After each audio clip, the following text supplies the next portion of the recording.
Today's guest, we had Marty Martens. Marty's from Michigan. He's been a teacher in strength and conditioning for over 30 years, helped out with high school recruiting. I first met Marty back in 2018 when he took us through Michigan and Michigan State. He's an unbelievable person, super generous with his time. He was the first person that really opened my eyes to how big American college sports is. The access that he provided me and my wife and then other friends as well has been crazy.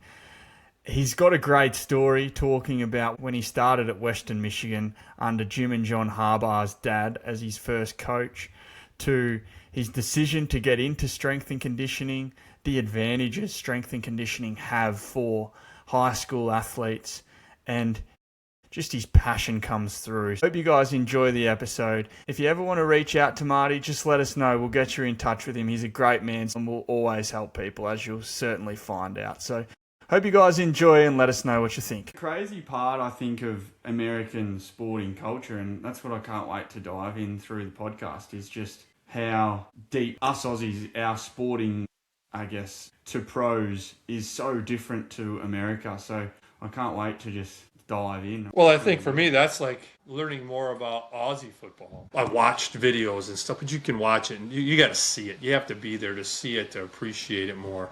You feel it too, like it's like any live sport, and that's been the big thing I'm trying to help with growing American football in Australia. It's not the 3 or 4 hours the game takes, it's the tailgating beforehand, it's the atmosphere, it's the vibes and the access as we get in, I guess, talking to people. You were probably the person that opened my eyes to just how massive college football is, how massive high school football is in America, and how much better they do it than we do it over here, or just more advanced it is. A little bit about your story. Where did you grow up? Where was your high school background?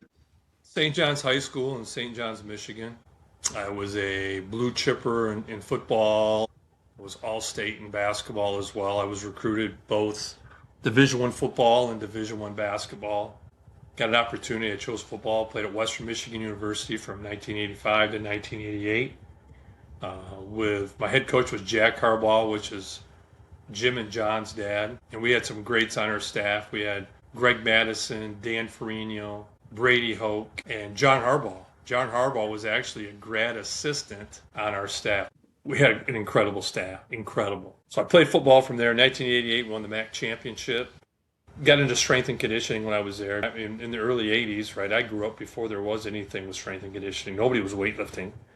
You know, we had I think it was a universal machine that had 3 or 4 or 5 types of movements that we could do that were in a square. And you kind of lifted there, but nobody really lifted, you know. But when I got to college, you know, I beefed right up. I mean, we lifted in college. I mean, that was the first experience to really lifting free weights was when I went to Western Michigan. Fell in love with it, changed my whole body. I think I got up as high as, I think I graduated. I was like 6'5", 195. I was one of those tall, lean guys, athletic, always doing something so I could never put on weight. If I'd been bigger, right, early on in high school, I would have, you know, played at a higher level, Division I. I got recruited. I'm glad I did what I did because I wouldn't be where I am right now if I hadn't gone to Western Michigan and all those people that I'd met there. But it changed my life, lifting, and really became a passion of mine. I started out as an accounting major, couldn't see myself doing that. But what have I always been good at? You know? But I fell back to sports was always what made me happy, is what I was good at. So I got into teaching, got into phys ed. It was a phys ed major, health minor, and really an emphasis with strength and conditioning. I ended up going to a particular school, and at that school, got involved with a program called Bigger, Faster, Stronger, which was a very good model at that time for high school strength and conditioning. I had a curriculum. So I used that curriculum, and I got the whole school to buy in to what we call a unified strength and conditioning program. And, you know, teams that had never won, like our girls softball team they hadn't won a game in a couple of years, or in our girls basketball team and volleyball. Every team was really bad. When we got unified, we started winning championships. You know, that was the difference maker. Strength training, everybody doing it. And that's probably the one thing when I first come over and saw you. I know you're talking early days, but as you say, you are doing a strength and conditioning program for your whole high school. I went to high school and I did not touch your weight, didn't get exposed to gyms, anything in Australia. Like, there's access to them, but you would have to seek it yourselves. Whereas, as you're saying, you have, as your high school, it was like a program. Everyone does it to make themselves better, which I think is incredible. It's awesome, and what you did at your school. Yeah, it was great. From what we did there, I ended up getting recruited to East Kentwood High School in, I think, 2000. So I was officially the first full-time high school strength and conditioning coach in the state of Michigan. No one had hired anybody to come in and go, we want you to do this here. This is what we want you to do. You're going to be in charge of our whole entire strength and conditioning program at our school. And so I think we had 36 teams, and then it became trying to unify everyone. And there's a lot of stumbling blocks along the way, obviously, right? There's a lot of people that resist. Why do people resist? And we could get into that. I mean, we could talk about that for an hour, but you don't worry about the resistors. You just keep plugging ahead. You keep doing what you're doing. You're doing what's best for kids. And we did. And again, we changed a bunch of lives. We had, the first unified program like that in the state of Michigan. We really became a destination for other high schools around the state, really, and around the country to come and watch to see what we do. As you did, Adam, when you guys came, you got a chance to see what we did. And if you had seen us train in my last 4 or 5 years since you had come, we had evolved even more. So what we were doing and how we were doing it. We had 6 hours a day. 2 classes each hour, so we had 12 different sections every day, about 74 to 76 kids each hour, plus sometimes in the morning before school. Definitely after school, we'd have the program that mirrored it. We'd have about 50 after school in the fall, 100 plus in the winter, 25 or so in the spring, because we had like 180 boys on the track team, 150 girls, and all their multiple sports. So many kids were so busy, so after school in the spring wasn't quite as dominant, but we were training 450 to 600 kids a day in a unified program. Guys, girls, athletes, non-athletes. We trained everybody the exact same way. We didn't say, football is going to train this way and basketball is going to train that way. We were training athletes. And then people say, well, how can you do that? Well, part of that was what happened over the course of time. In my 25 years at East Kentwood was I made it a point to professional develop by traveling all around the country to try to get in any facility that I could, specifically college, because that's where the connection was. But for example, if I went to the University of Michigan, I would get in with basketball, men's basketball, women's basketball. I'd get over to track. I'd get into as many programs as I could on that particular day and be like a church mouse in the corner, taking notes on what they were doing and then bringing that back to our high school and seeing how it fit into our curriculum and what we did. Continue to try to make it better. Well, while I was there, I would meet some people, develop new relationships. And then those people would say, well, hey, have you ever been to Iowa? Well, if you need to go to Iowa, you need to see this particular person. I'll make that telephone call. Well, they would make that call or give me the number and say they've reached out or do a 3-way text. And then I would go to the University of Iowa, and I'd be there. I'd be with Iowa football, and I'd get into Iowa men's basketball or volleyball or track. And again, while they were working out in the weight room, I'd be taking notes. And then I'd come back home, and I would get on my computer, and I'd add the notes to my PowerPoint that I created and see how everything fit in. And I never wholesale got rid of stuff. I just tried to take what we do and make it better. Obviously, there were some changes, and that continued on for 25, 26 years there. So over that time, I developed lots and lots and lots of relationships with people all around the country and was able to get in, from UCLA to Virginia Tech to Wisconsin to Florida to at one time to the Oakland Raiders before they became Las Vegas Raiders, to the Jacksonville Jaguars, to the Charlotte Hornets. And so have traveled everywhere I could, being a sponge. No one was going to outwork me or out travel me. I don't believe there was anybody in the country that spent as much time as me going to facilities, watching men and women train other men and women in the particular sports to try to bring it back to our school. So one, I could make myself better, but then I can make our program better, which makes our kids better, which makes our teams better, and we have more success. It's just been super, super rewarding. I've been so incredibly thankful for what I've been able to do and, the journeys that I've had and the people that I've made. And then with that, we were the biggest school in the state of Michigan. We were at one time 3,000. We're the most diverse school in the state of Michigan. We're, I think, number 5 most diverse school in the country. And no one was coming to the west side of Michigan to recruit our kids to play football. We've had players. So when Tony Kimbrough, who was our quarterback at Western when I played there, when he got the head job, I said, Tony, let me take over recruiting. let me do take over. There was no recruiting. Let me do recruiting and use my relationships that I have with college football coaches all around the country and get our kids' names out there, because they can't recruit you if they don't know you.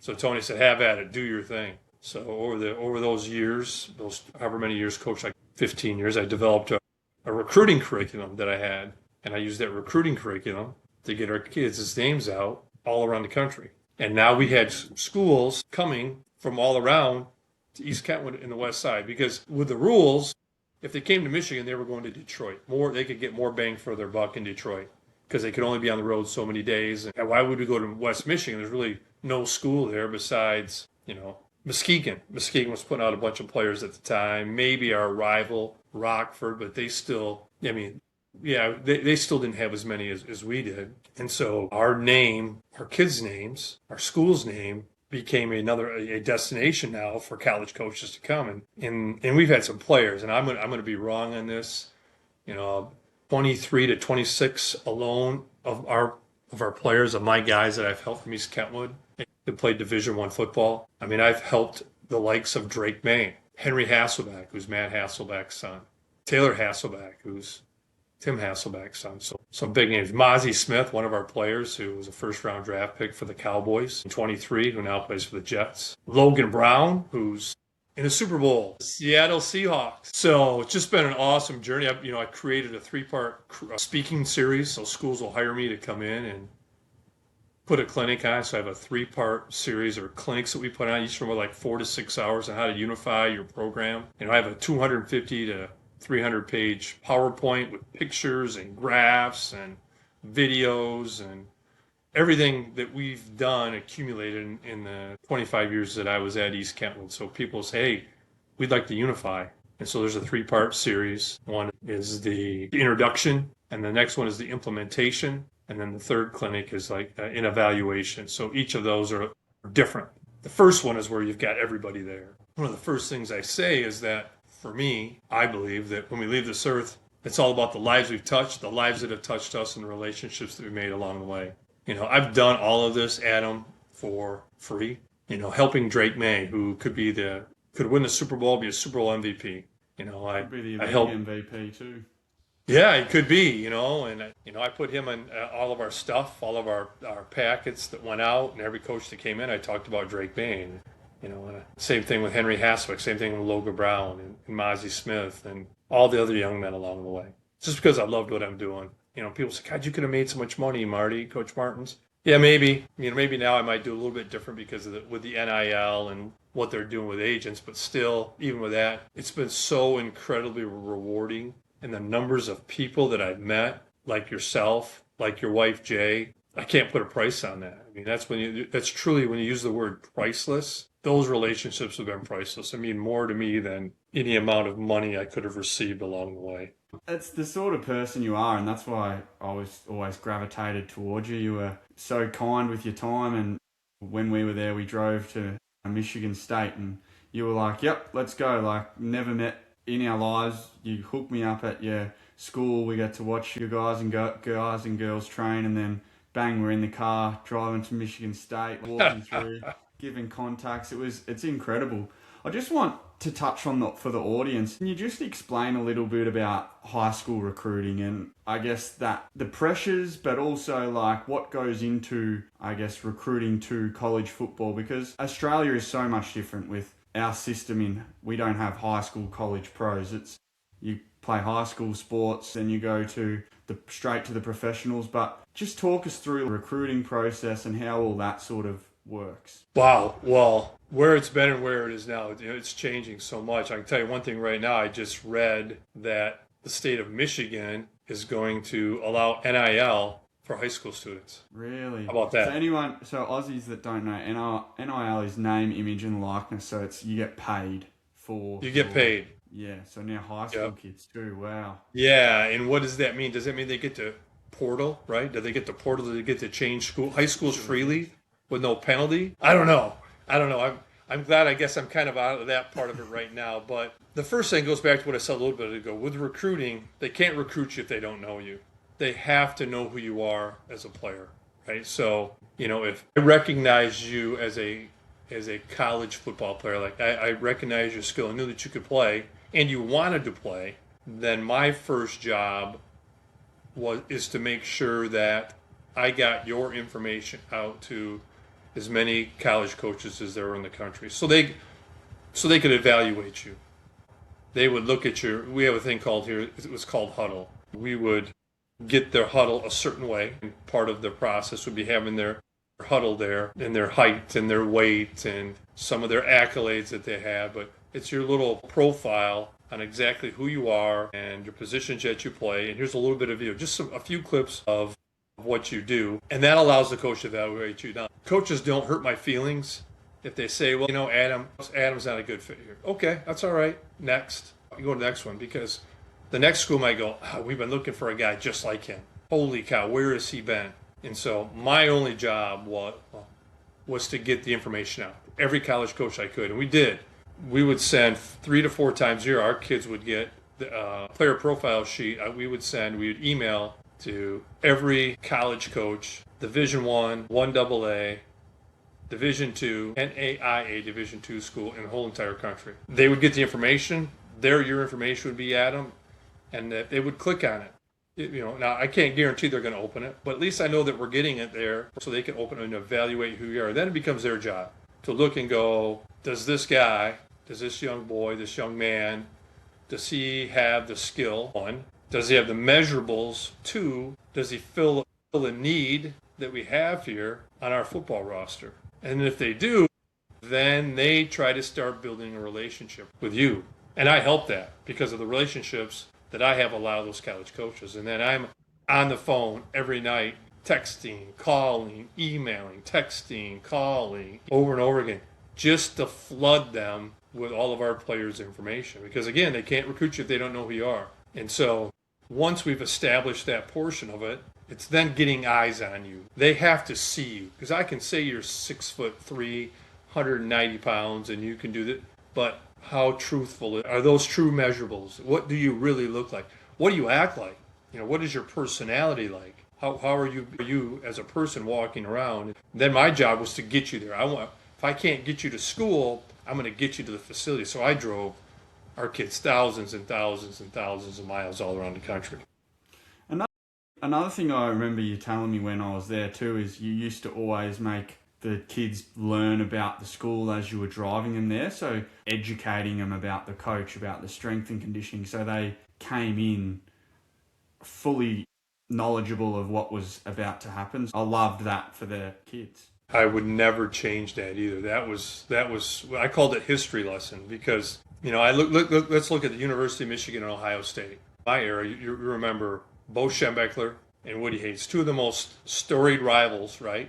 Ohio State and Michigan. And if I got in a car and I said to our guys, who's Bo Schembechler? 99 out of 100 wouldn't know Bo Schembechler. They wouldn't know Woody Hayes. And so I would ask them questions. I'd quiz them. Tell me, some of the most famous coaches there. Who's their rival? What's their mascot? Tell me some of their players. Who's your position coach? What's the history? What's the football history, the football tradition of this school? I would make them, do screenshots of their coaches. I would have them screenshot me the information so I'd have it. So that way I knew they were looking at them. Then I'd be quizzing them as we would go. Then I might ask them some off-the-wall trivia question that wasn't as obvious that they'd have to do research on. It's not far removed where, they're not going to know who a Jim Harbaugh is in a Michigan or a Ryan Day is at Ohio State. I'll stay in that. Urban Meyer. If I said, who's Jim Tressel? They wouldn't know that it's one of the most famous coaches.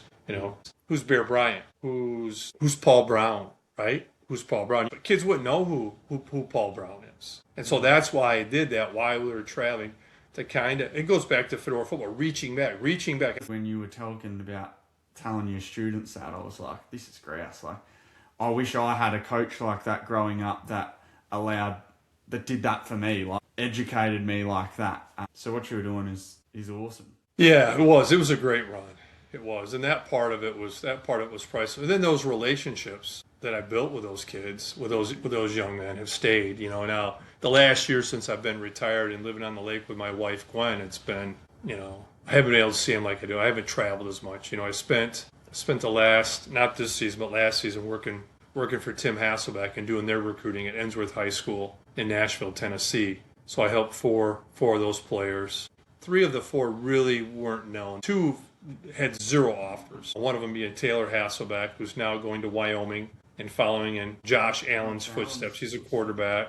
And then another one of our players who's going to go play at Western Kentucky. So that's just been an awesome experience, doing the exact same thing for them. Here I live in Michigan and able to do the exact same recruiting protocol, creating a profile sheet for those particular players, all of the players at Ensworth High School, not more than just those 4. Those 4 I took around the country, but doing a profile sheet for Ensworth High School football players and doing the exact same curriculum that we had and getting their name out there and helping those young men to get the opportunity to get a scholarship. Because that next part was, like I said, was once I get them there, then they get eyes on them. I'll never forget Tony Alford, who is the running back coach now at Michigan. He was the running back coach at Ohio State at the time. And we had, I believe it was Mozzie Smith, who was with the Jets. Logan Brown, who was with the Seahawks. Dallas Fincher, who is now, he's with San Diego State. He was originally at Michigan State. And he came up to me at the end of our visit and wanted to tell me what great young men I brought down there, and that they were being evaluated even when they didn't know they were being evaluated. You know, when they're walking in the halls, coaches are listening and following, right? And so what's their integrity? How are they acting when they don't think somebody's watching? And so that's part of the evaluation process. You know, if you're looking at character, right? I want somebody with good character. I don't want a character. And then from that process, it is then getting them out to camps. You know, we had a whole camp policy and what we needed to do to get our kids, so then they could see them in person and run and move and jump and bend and throw and catch and block and all of those sorts of things. So it's a huge process. But it goes back to, they can't recruit you if they don't know you. My number one job was to make sure their name was out there. I liken what I do to like somebody going on a cruise. If I'm going to take a cruise, somebody might take me to a dock, and there's a whole bunch of cruise ships, you know, 10, 20, 30, 40 cruise ships out there. And they all look different on the outside. They all look different on the inside, but they're similar, right? They're similar on the inside, but different. They're similar on the outside, but different. From color, shape, to size, and all of them have different destinations. My job was to take them to the dock, get them to see the cruise ship, and then get them aboard. Then once they get on board the cruise ship, they get a chance to meet the skipper, right? The first mate, all the crew members, everybody that runs the ship from top down, everything that makes that ship go. They then, with the help of their family and that group or that crew from that ship that are selling their trip, they then decide what ship they're going to get on to take them to that destination, what we call life, right? A journey of life. And so I just got an opportunity to get them to the ship and introduce them to everybody. And then they chose what ship they were going to get on, and it shaped them. Every one of those kids, we all know that the choices we made, me going to Western Michigan, playing football for Jack Harbaugh, and the relationships I made there allowed me to go to point A, which led to point B, which led to point C, to where I am right now. You know, and if I'd got on a different ship, right, if I'd gone to a different school, where would I be? And so that's a pretty awesome. To think about, yeah. It was one, we were chatting to the punter of BYU, Sam Vanderhaar, just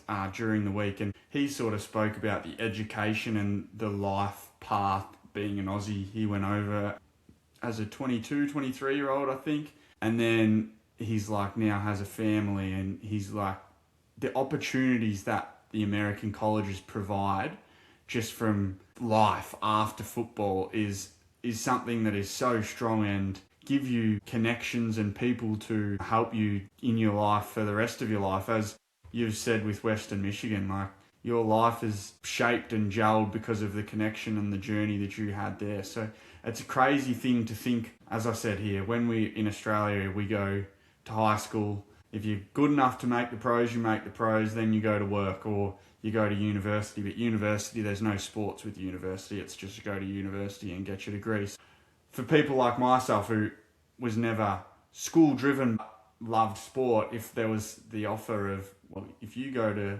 such and such college because of your sport and then you get a degree, who knows where my life would have been. I might have been on a job site doing a job that I don't love. I might have been doing something in an area that I do love because I had the opportunity through sport. It's an awesome opportunity, and the work that you were doing to give those high school kids is got to be commended, Marty. It's awesome. I appreciate it. It is. It's been like I said, you used the word a couple times. It's been priceless. It has. I've enjoyed it. Like I said, you can't take those relationships away. They're real. They're authentic. And like with the colleges part of it, I still work very, very hard at staying connected to those places and to the men and the women that I met along the way. I think like in any relationship, it takes work and effort. And I continue to work hard at those relationships that I've worked hard, that they also worked hard with me, to build. So I don't know. That part of it, I don't know what's next. I would like to be in the college and the NFL. I'd like to be in a Division I school, as a recruiting director of high school relations, in player development, something like that. Now, I would love to do strength and conditioning at those levels. However, as a 59-year-old, knowing the amount of time that those guys put in, they're 24/7, 365. A college strength coach doesn't get any time off.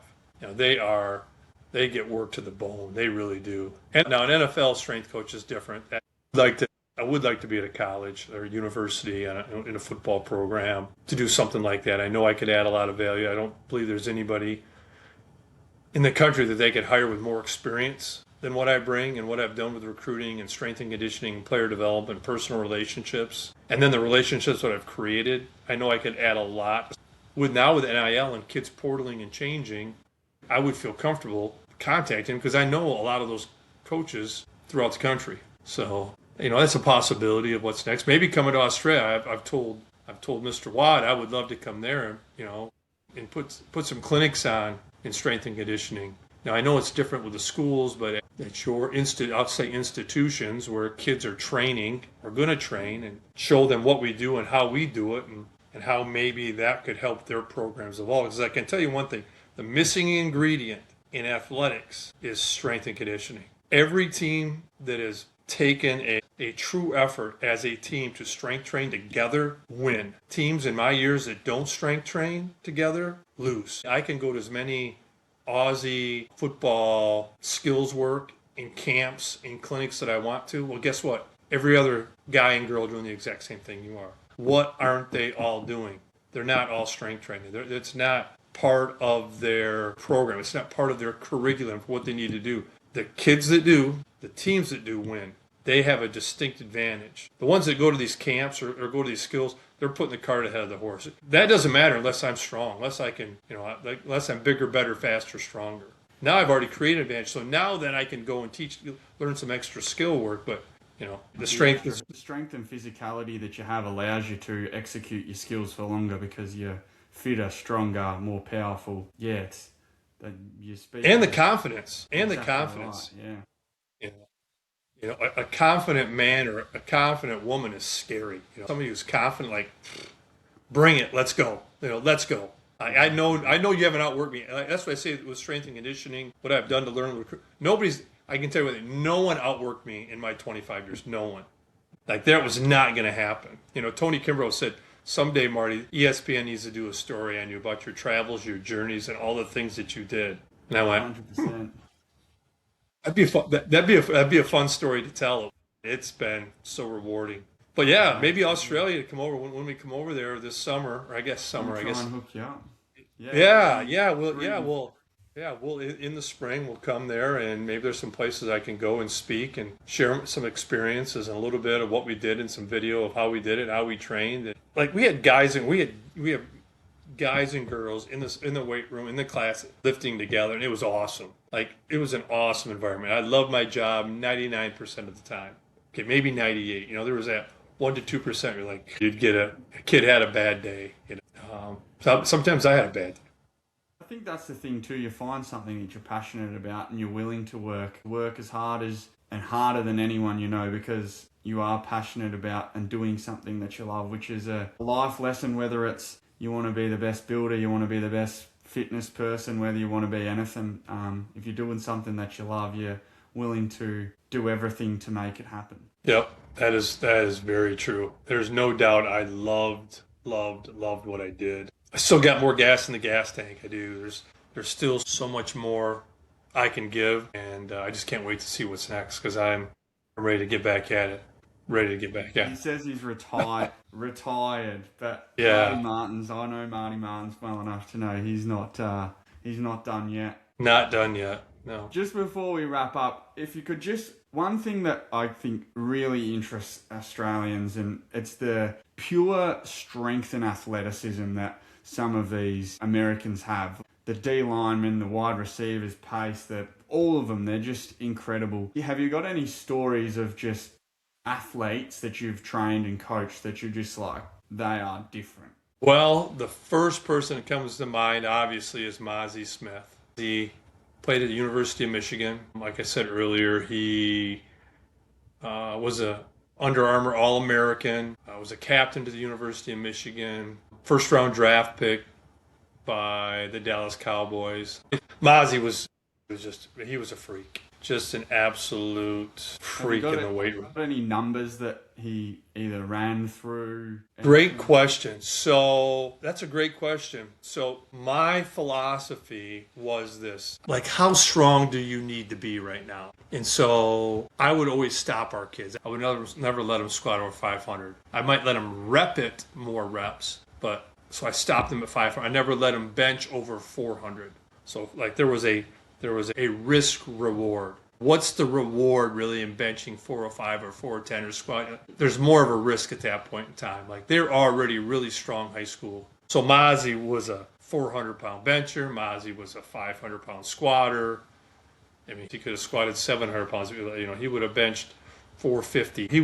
He could have gone whatever number we want if we let him go that far, but we wouldn't do that. Now, the story continues on that his senior year at Michigan, he was I can't remember the publication, but every year they put out the #1 college freak, you know, in football. He was recognized as the college freak his senior year. He was that guy that had the most crazy numbers for a vertical jump, a 40-yard dash, a bench, a squat. He just was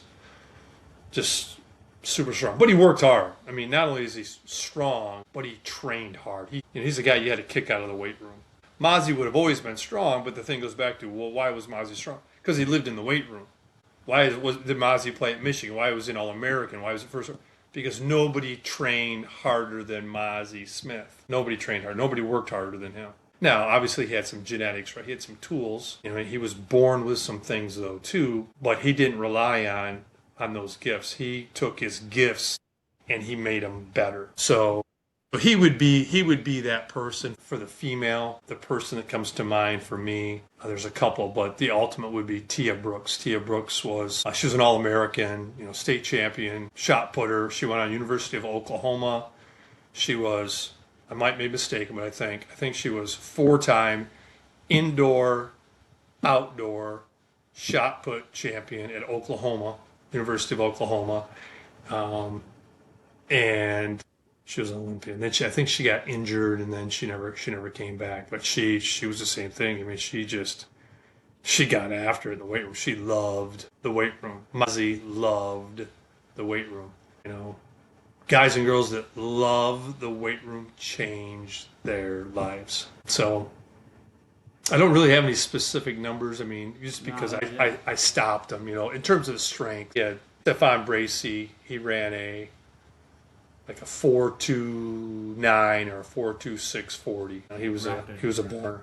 He was a burner. He went to Wisconsin, played at the University of Wisconsin, and then ended up his career at Central Michigan. He just couldn't stay healthy. If he stayed healthy, he'd be in the NFL right now with Mozzie and Logan. He was pretty darn special too. He was pretty special. But just lots of great numbers. Well, overall, lots of great numbers. But Tia Brooks and Mozzie Smith, two of the biggest weight room freaks. And I can speak on Mozzie's term. We met him at the University of Michigan on one of my trips, and one of the most genuine people sorted us out, heard that we were in the building, so he come and found us and chatted to us, got a photo with us. He was a great guy and loved talking about Australia. So he's at the Jets now, as you said. We can't wait for him to be a force on that D-line for the Jets for the years to come. Hey, speaking of which, this is the beautiful thing. I didn't mean to cut you off, but Dallas Fincher is calling me right now from San Diego State. Here, let me do this. Hold on. We're going to put him on here. I'm at Dallas. Dallas, how are you? I'm actually doing a podcast right now. You're on a podcast right now from Australia. Yeah. What's up, everybody? Yeah. Hey, mate, how are you? Yeah, there you go. I'm putting your. See, I've got your picture up right now. So you're going to be now. Adam, did you meet? You met Dallas? Dallas at EK when I come over in 2018, me and Jay. Yeah. Yeah. See if I can find the photo. That's the thing right there, Adam. That's why you do it. Yeah, exactly right. That's why we do what we do. Yeah, definitely. Honestly, one of the most athletic overall big athletes ever is Logan Brown, who's with the Seahawks. He's 6'7", 330. He was a state champion shot putter. He was an Army All-American. He was at the Senior Bowl, Wisconsin. Then he finished at Kansas. But his sheer mass and size, and to see him run and jump and bend and lift, built different. Just different, right? Different. Again, gifted, but worked hard. Gifted, but trusted. Gifted, but believed. Gifted, but worked hard. Gifted, but had grit. Didn't rely on some things that he was born with. Had some people around him that gave him some good information, and he followed through with it. And now he's a Super Bowl champion. As a rookie. Let's go Hawks. Go Hawks. Well, thanks heaps for your time, Marty. You're one of a kind. You're an absolute legend. Appreciate you jumping on, and I can't wait to get the listeners to get an insight of your journey and I guess a lot of the high school and college process. Yeah, I can't wait. You can give out my email or whatever. If they want to email me with some questions or some videos or some pictures or anything like that. Please, when we come over there, let's set some stuff up. Yeah, would be amazing.